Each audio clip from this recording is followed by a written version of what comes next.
મિત્રો 1,000 કરોડનો પ્રોડક્ટ દ્વારકામાં એમ કહેવાય કે સિગ્નેચર બીચનો અને બેટમાં જે લોકો રહે છે એની સાથે આપણે વાત કરીએ કે શું ફાયદો થશે. ફાયદો તો યાત્રિકોની સુવિધા માટે છે, કારણ કે યાત્રિકોને બોટમાં બેસી અને બેટ દ્વારકાની અંદર આવવું પડતું હતું, જેમાં બહુ જ સમય લાગતો હતો. એ સમયની યાત્રિકોની બચત થશે. યાત્રિકો માટે બેટ દ્વારકાની અંદર કોઈ પણ જાતની સુવિધા નથી. એ બધી સુવિધા બેટ દ્વારકાની અંદર ટૂંક જ સમયમાં ઊભી થઈ જશે.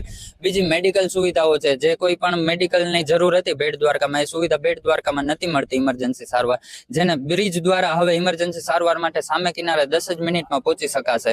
બેટ દ્વારકાની અંદર રોડ રસ્તા બનાવવા માટે જે સામાન બોટમાંથી લઈ આવવો પડતો હતો, જે સામાન હવે સહેલાઈથી બેટ દ્વારકાની અંદર લઈ આવી શકશું. અને એનો મોટો ફાયદો એ છે કે સામે કિનારે જે કોઈ વસ્તુ 100 રૂપિયાની હતી, એ જ વસ્તુ બેટ દ્વારકાની અંદર 150 રૂપિયાની મળતી હતી. એટલે અમે એક જોતા કહેવાય તો દુનિયાથી એક અલગ જ હતા અમે, જે હવે અમે દુનિયાની સાથે જોડાવા જઈ રહ્યા છીએ.